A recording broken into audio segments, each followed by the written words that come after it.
and welcome to Empire with me, Anita Arnon. And me, William Davenport. Now, we are with the very brilliant historian, Maya Jasanoff. And Maya, you're so interesting. We billed this as the story of Sierra Leone, but we didn't really mention it at all in the last podcast. This has never happened before with us. It's unknown in the Empire world that this should happen. But look, we're going to get to it now because you introduced us to this rather extraordinary man, Peters, who is just basically sick and tired of bad promises and bad faith promises made to soldiers who fought like he did for the British side. So he decided at the end of the last episode, you said, to take his complaint to England. And this man, we should say, for those who didn't hear the last episode, this was a black former slave who had joined British forces, fought with the black pioneers, fought very bravely, and then found that the promises that had been made had not been fully honoured after the end of the war. So who does he talk to in London? I mean, do we have abolitionists in London at this time who would be sympathetic to the complaints of a former slave? We do. So Thomas Peters has presented a bunch of petitions in Canada, deaf ears, and he decides to go straight to London. And one of the people that he can hook up with in London is Granville Sharp.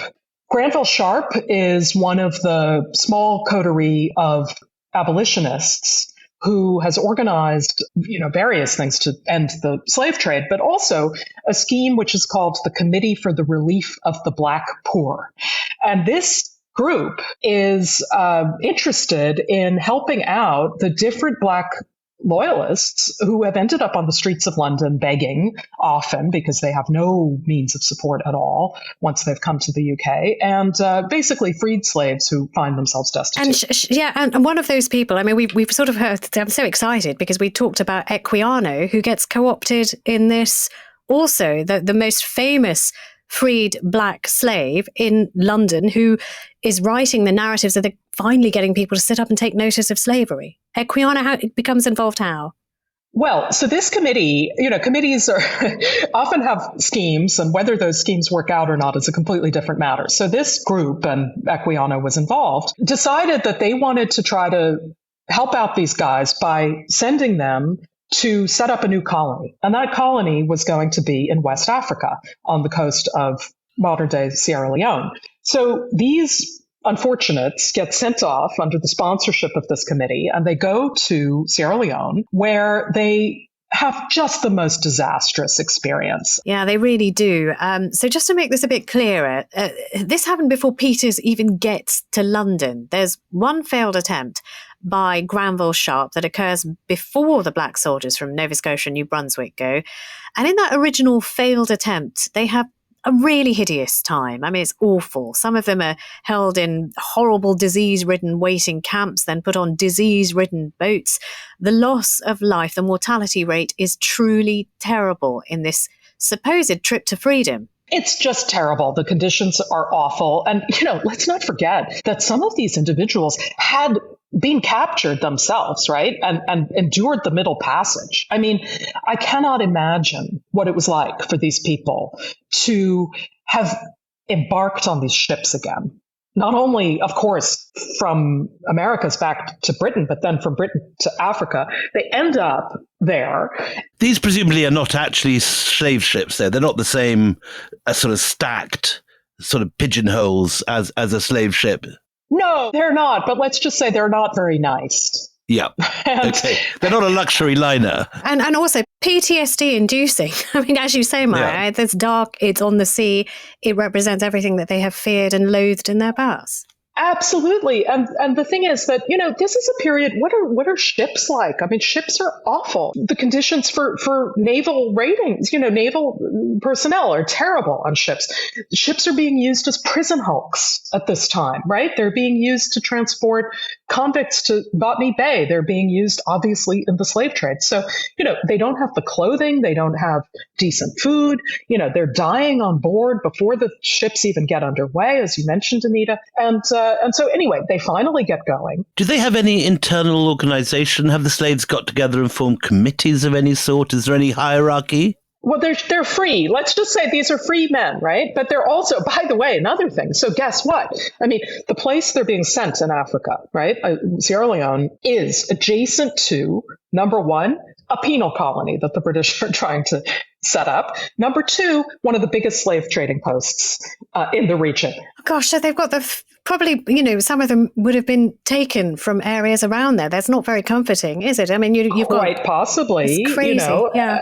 And what guarantees are that the slavers won't just recapture them and ship them off back to the south? None. Yeah. The only thing is sort of, some kind of British government support and division and a feeling like, okay, look, you guys are over here and those guys are over there and, all of that. But anyway, so they go there, they arrive there in 1787. Do we have any first-hand accounts? Has anyone who was involved in these voyages written a memoir or? Definitely some of the white people. I honestly don't remember if we have. So they arrive in 1787. I mean, they're not arriving in a vacuum, one supposes. No, so they're arriving in this place. So they've been sponsored by this, charitable committee. They're sent off. And they arrive, as I say, like basically between a slave trading post on the one side, between, of course, indigenous sovereigns on the other, right? What do they think about people moving in? The British have concocted treaties with them, but the treaties are of the nature of such kinds of treaties. They're often, poorly understood on both sides and done in, bad faith and all the rest of it.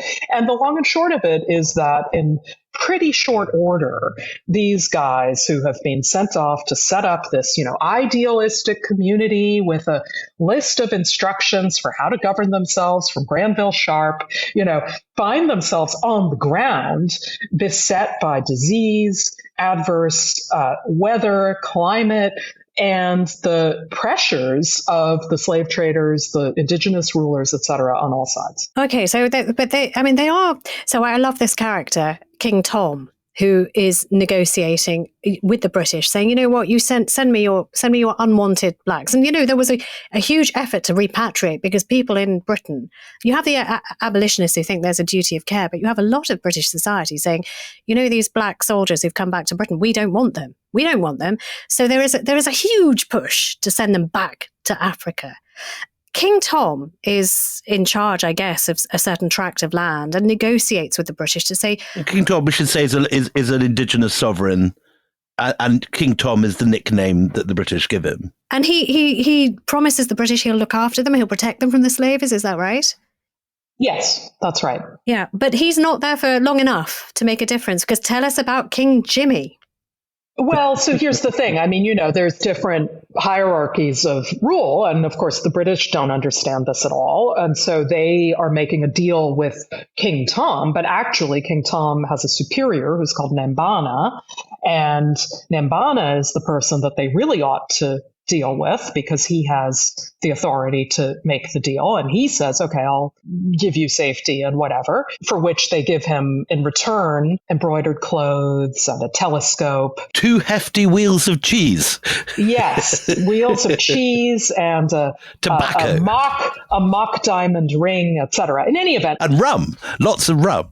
Lots of rum, lots of tobacco, lots of guns. These are standard commodities in these sorts of negotiations. Anyway, they make the deal with him, but then there's another deputy, King Jim or Jimmy, who is doing deals with the slavers over on the island in the harbor, right? So King Jimmy then, says, well, I have an incentive to, deal with those guys, the slave traders. And so, he's paid off by them, and he ends up raiding the settlement, and it all just falls apart. It's just a disaster. And the settlement is named after Granville Sharp, who has this great vision of creating this free town or free land in Sierra Leone.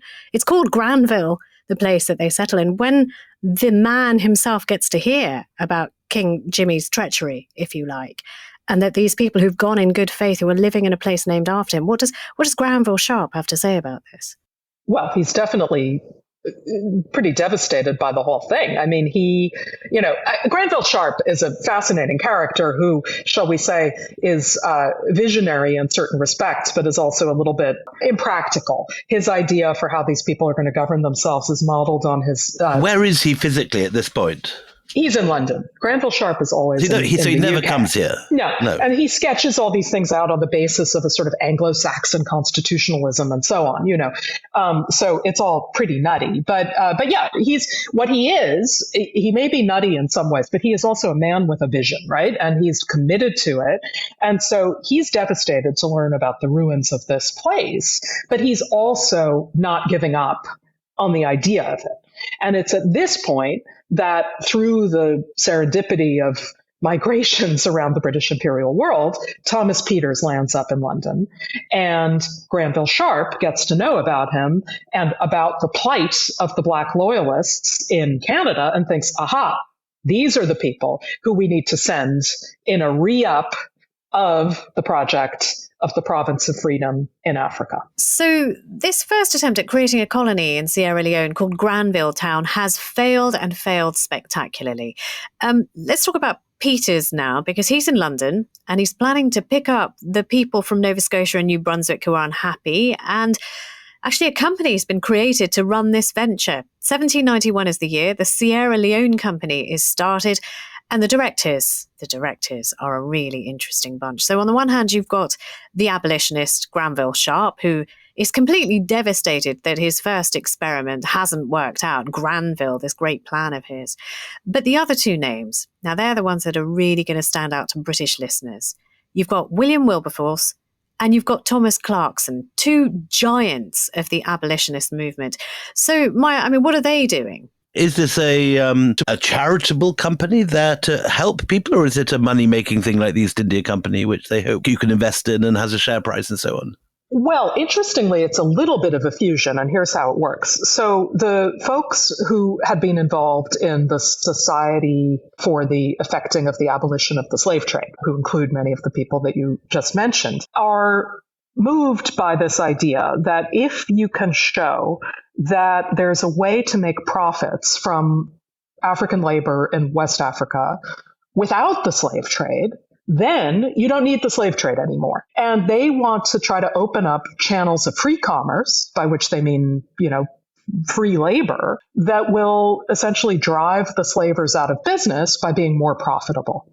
So they're a company in the sense that they have this idea that they're going to foster free labor and mercantile exchange, but they're also doing it on the basis of an emphatically abolitionist agenda, which is to say that really Black people should be free and work in conditions of freedom, and Africa can be profitable in this way. So this whole project is a remarkable example of, I suppose, what we could call a public-private partnership or something like that, which is that you have the sort of charitable impulse that had moved this Committee for the Black Poor, which was a disaster, now segueing into the Sierra Leone Company, joining hands with the British government in the following way. Basically, the British government says, okay, we'll provide the passage and we'll kind of help these first settlers in your scheme get set up, and then you guys provide the land on the ground and, kind of keep track of what's happening on the ground. So you've got good people who mean well, who are trying to do a good thing. You've got Thomas Peters, who's trying to best represent the people, Black fighters like himself, who've served the British, and he's represented them. And they have land identified, and they have a company to run it. I'm so wanting to say, and they all lived happily ever after, but that's not how the story goes, is it, Maya? What happens?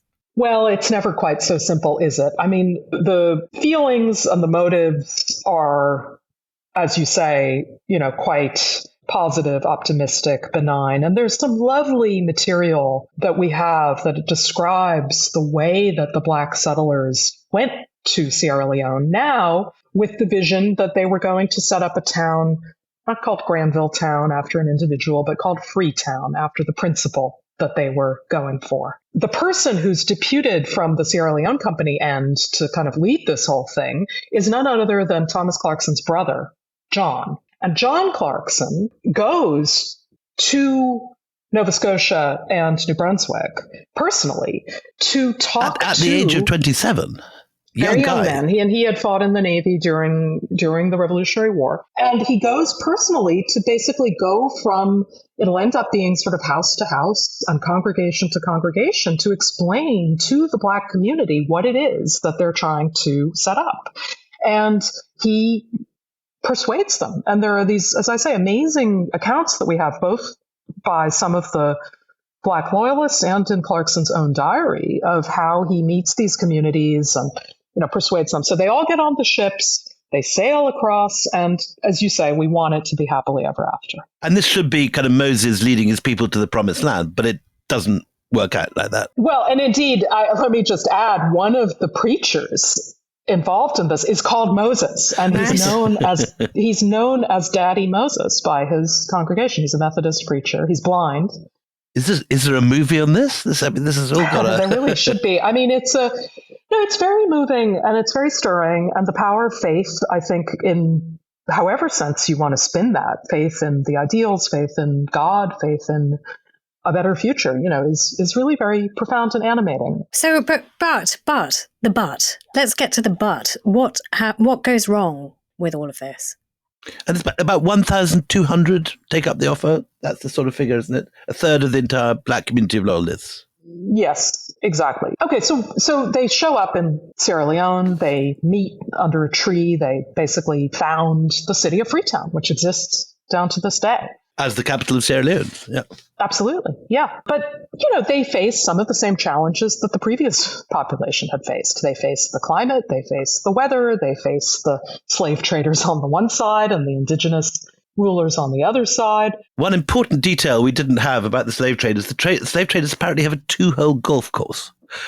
So you've got this weird situation where you have these sort of rum-drinking, horrible traders sitting there with their mistresses and their 2-hole golf course.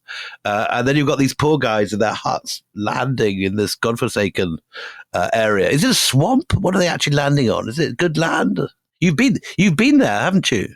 I have, yeah. So Freetown is on a huge natural harbor. It's one of the largest in that region, and which is why it became an important British naval base and commercial port. And it's surrounded by mountains. And in fact, it was the shape of the mountains that gave the region its name when the Portuguese sailors first passed it in the 16th century, and it looked to them like the curve of a lion's back. Hence, Sierra Leone, yeah. Sierra, which is the mountain, and Leone, yeah. So no, but it's there's a lot of sort of hills and ravines, and then of course a harbor. And in the rain, what that means, and it's the rainy season comes, and it means that the water just rushes down the ravines. It turns the soil into clay, and it's a challenging terrain to start an agricultural colony. Sure, I mean, and if I were one of these people who's already sort of been landed on the stony cold soil of say Nova Scotia, and then I'm transported to a swamp where everything I plant gets washed away, I'm not going to be happy. So does that unhappiness result again in complaints? Because remember, these are the same kinds of people who were not content with what they'd been given. So they petitioned in London for something better. They know how to fight their cases. Do they do it again?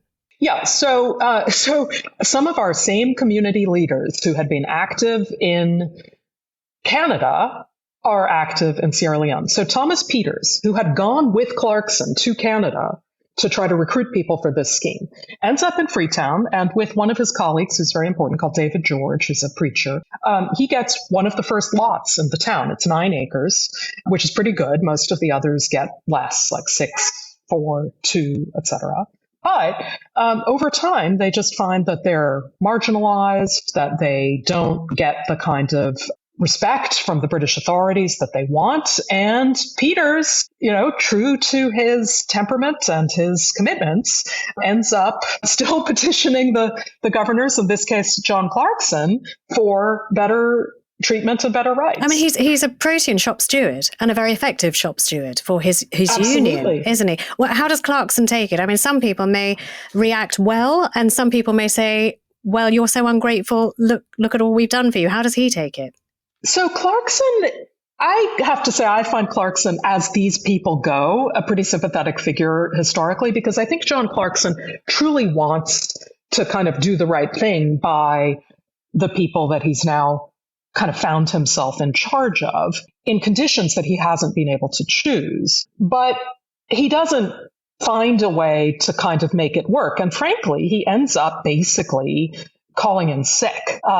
He has a lot of health trouble, in fact, throughout the period in Canada and beyond. And he basically finds that, in 1791, 1792, when they're there, that he basically, is ill and he can't deal with it. And, he tries to summon the community to a meeting where he placates them. He assembles them. There's this huge tree in downtown Freetown to this day it's a cotton tree, and it's seen as the kind of meeting point for the community. Silk cotton trees in this world are almost mystical things, aren't they? That there are lots of legends in the Caribbean about silk cotton trees being like a portal that take you back to Africa, and where the magicians meet, and they spin at night and take off, and they're tied up with indigenous religion very heavily.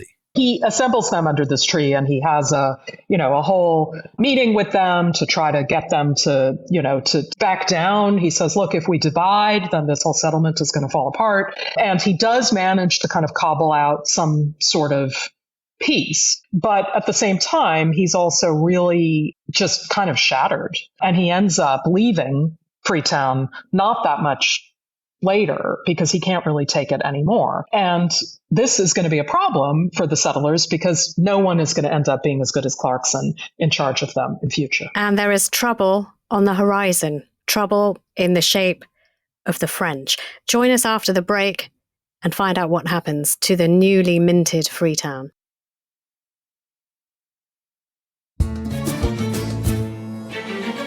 Welcome back. We are speaking to the excellent Maya Jasanoff about the foundation of Freetown in Sierra Leone, this dream vision of abolitionists to send freed slaves to show the world how Africa can be productive for everybody, including the empire, and they have no reason to hold on to this notion of slavery if they can make this dream experiment work. The experiment is hard work. A man called Clarkson has just left, leaving this settlement very exposed. And then tell us who arrives, Maya. Well, I want to say that the first people who arrive are new governors. So John Clarkson had been a good governor, relatively speaking, in the sense that he tried his best to accommodate the demands of the black settlers, including demands about the allocation of land and promises about how they would be given it, notably that they would not be taxed on it in an important way, not have to pay quit rent specifically.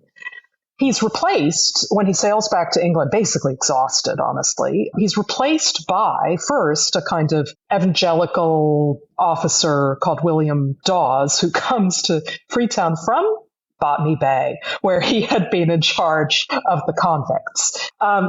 Dawes doesn't stay for too long, but then also unpropitiously comes the next governor, a fellow by the name of Zachary Macaulay. Now, this name might be familiar to British listeners. It is indeed, but not a Zachary Macaulay. There's a different Macaulay we talk about. The Macaulay that you talk about is the son of Zachary Macaulay. Wow, you talk about Thomas Macaulay. Right. Thomas Macaulay is, of course, the incredibly prominent Victorian historian associated with liberalism and the Whig idea of history and all the rest of it. Thomas Macaulay, though, is the son of very prominent evangelicals, part of what's called the Clapham sect with William Wilberforce, part of this abolitionist movement. Charles Grant, one of the big directors of the East India Company, who's trying to impose evangelical Christianity on India at the same time. Yes. And Zachary Macaulay, the father of Thomas, has an imperial history of his own, which has included work in Jamaica for a few years before he is in London and then gets, has his family and so on.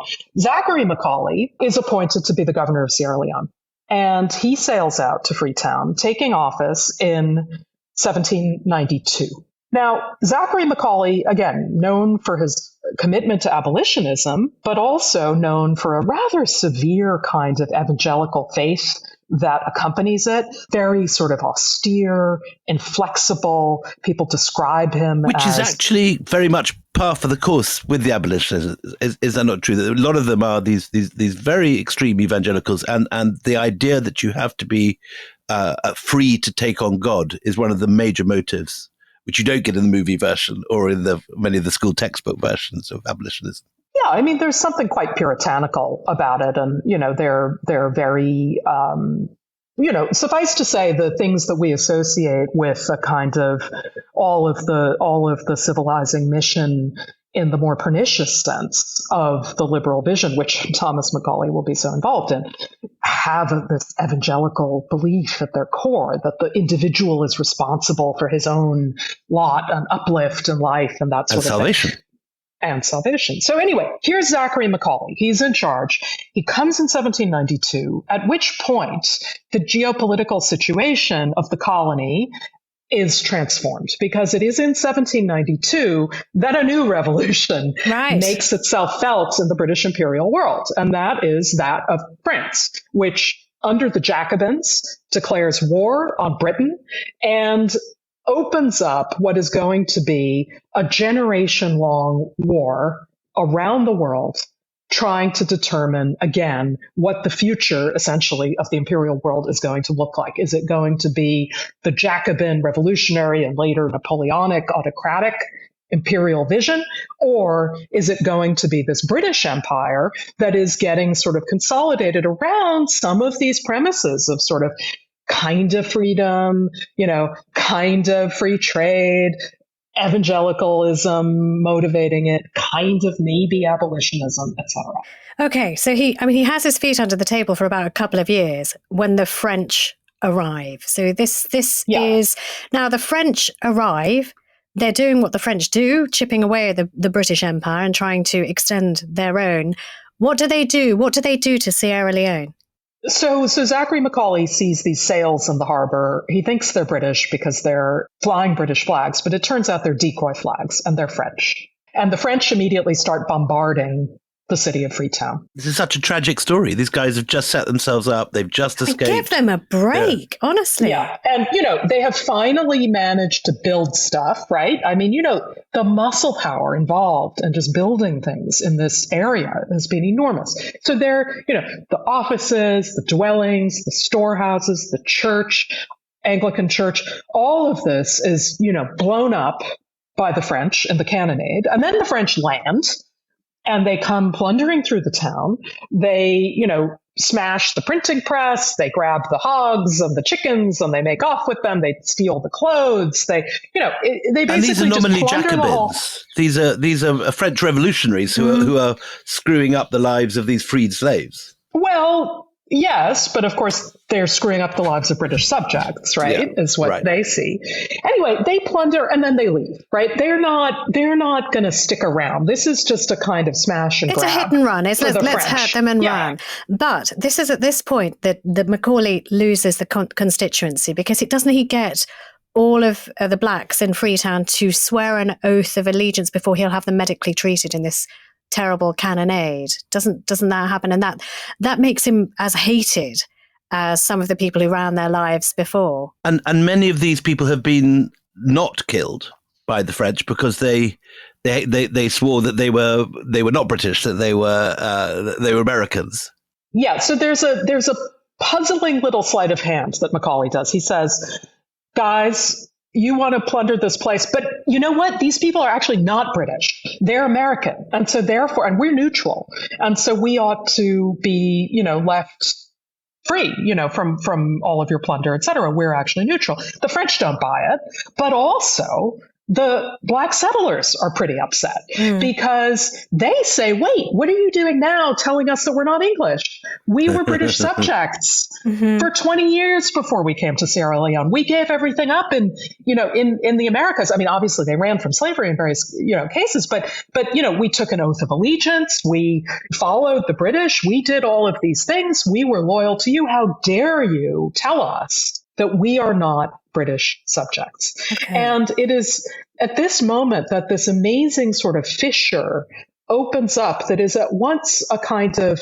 replay of the American Revolution, and on the other hand, a kind of new direction, I think, for anti-colonialism in the British Empire.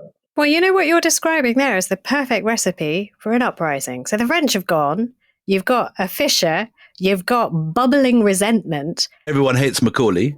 Everyone hates Macaulay. They're writing these very poignant letters back to John Clarkson in London saying, one of them is like, times is not as it was when you left us. Come It's back, really, Clarkson. they're having a hard time, And so what do? Well, they do what British subjects do, which is that they write petitions to protest. And they do that. And then what do the British governors do? Well, they do what they learned to do in the American colonies, which of course didn't work there very well, which is that they reject the petitions. And so all of this ends up basically blowing up. And it blows up around a matter of taxation. Because we've heard this story before, Maya. Yes. It's all very familiar. Clarkson had told them, you do not have to pay rent on your land. There will not be fees. But now Macaulay ends up passing a thing saying, no, you got to pay fees on the land. And the black loyalist settlers of Sierra Leone, Freetown, just have had enough. And they end up breaking away, essentially launching a coup. They issue their own legal code. They elect their own leader, who's one of the people who had been an emissary back to London at a certain point to try to get better treatment. Isaac Anderson, is that his name? Yes, that's his name. And they try to get support from our old friend King Tom, who's still in the area. He's still in the mix, right? Yeah. And so there's all of this kind of negotiating on the ground, which has, in a way, it's what has made it so difficult to govern this place before, but it also sort of opens up different sorts of possibilities. And so they try to kind of create this alliance on the ground in order to break away from the rather ruthless authoritarianism of Zachary Macaulay. Okay. And then they all live happily ever after, Maya. No. Your face is saying no. Okay, so then what happens? Because, the British don't like uprisings. Historically, they don't approve of these things. No, not a good way to endear yourself to the Admiralty. No.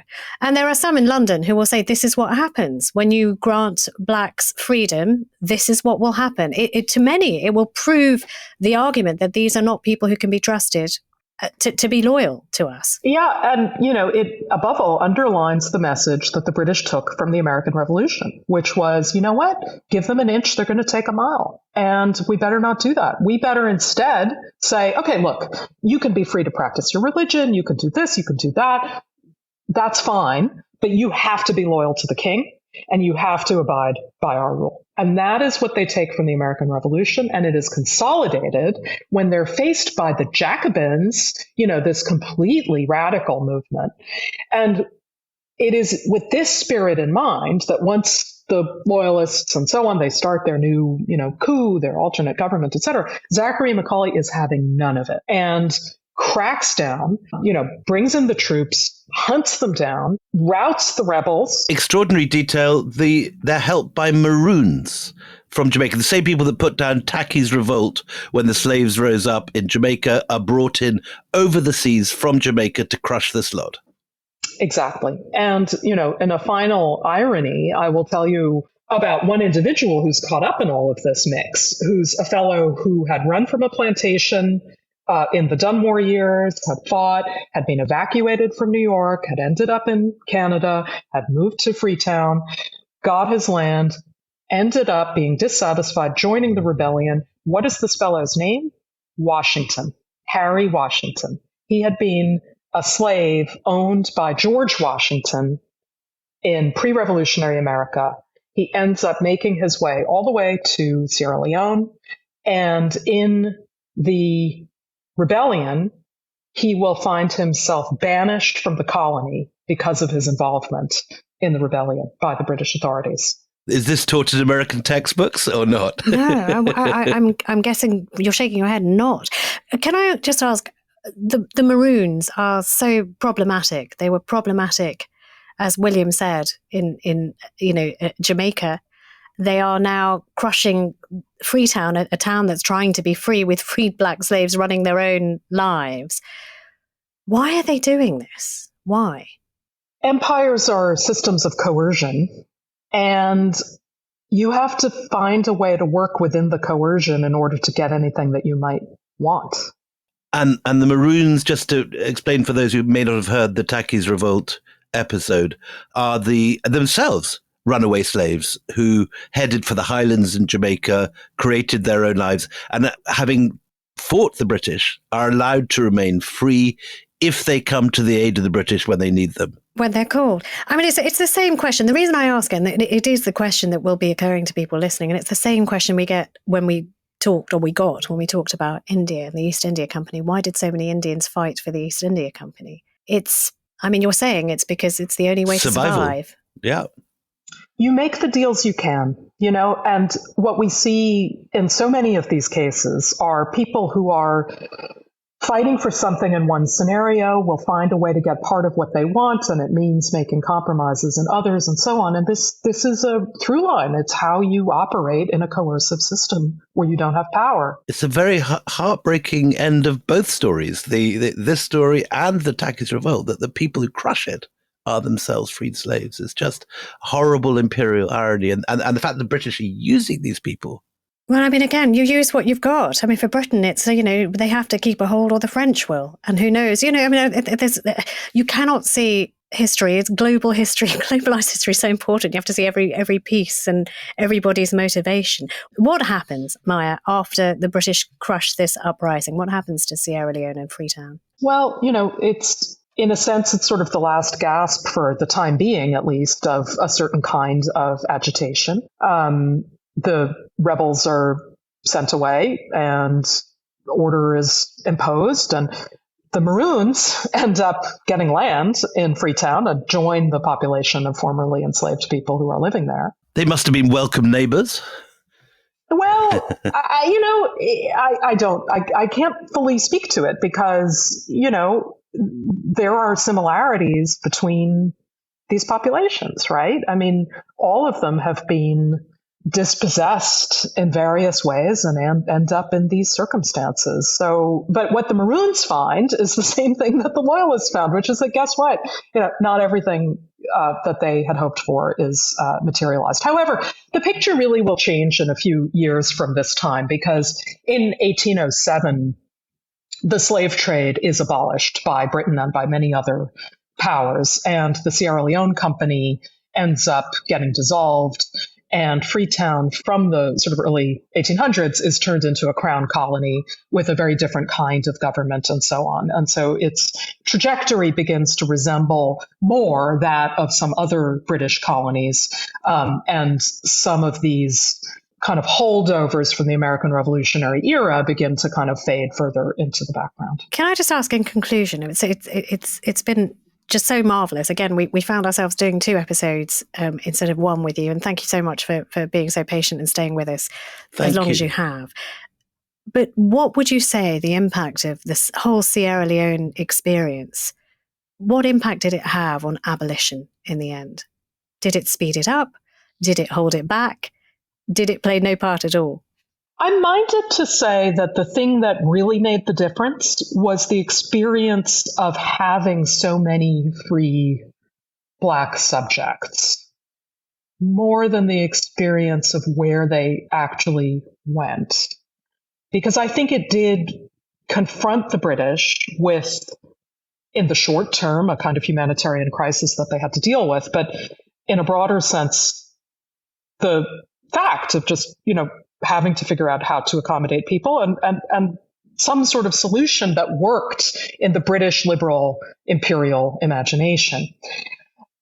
The other line, though, that I would draw out of it is back to the United States, because I think that the most significant consequence of Freetown, which did survive and did grow, partly because populations like the Maroons came. And then guess who else came after 1807, whenever the Royal Navy took a slave ship and freed the captives on that, these so-called recaptives. After abolition of slave trade within the British Empire in 1807, yeah. They would be sent to Freetown. So, it ends up becoming this kind of melting pot of all of these formerly enslaved people.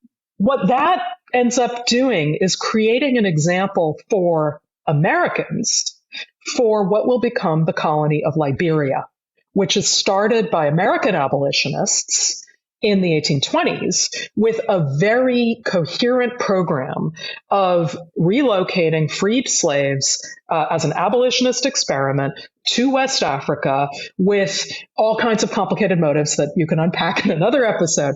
But it does create some sort of template for what a free Black colony or country can look like. And it is Liberia, which will end up being one of the only places in all of Africa that is not formally colonized by European powers in the 19th and 20th centuries. Maya Jasanoff, I can't tell you what a delight it has been. I mean, you've taken us, all over the world and through time. It's been amazing. This is a story which has really been told very little before you wrote it in your remarkable book. And anyone who wants to know more, just go straight to Maya's remarkable Liberty's Exile, which tells the story not just of these people, but of figures, white figures like David Octolone, who go off to India, all these other characters, and this extraordinary loyalist diaspora, which had been written out of American historiography before you rescued them from the archives. And it's a much celebrated book that has won many, many prizes. So I strongly recommend it. Also, Maya is a wonderful prose stylist, and it is a delightful book to read. So we hope to welcome you back, Maya, for further episodes. Wonderful book on Conrad we're going to talk to you about soon, and I would love to talk to my favorite of all your books. Absolutely wonderful first book, which we're going to go back to Tipu and many of my favorite characters. So please come back on another time. Yeah, I mean, I don't know whether you see that as a blessing or a curse, Maya, but you're not going anywhere. It may sound more to you like very sweetly. Don't give her ideas. Than an invitation, but we would love to have you back. Thank you so much. And just a reminder that as we're coming to the end of this series, we're going to be recording some special episodes very soon where we answer all of your questions. So if you have a question about this series that you want answered, just send them in to empirepoduk@gmail.com. That's empirepoduk, all one word, @gmail.com. And until the next time on Empire, it's goodbye from me, Anita Anand. And goodbye from me, William Davenport.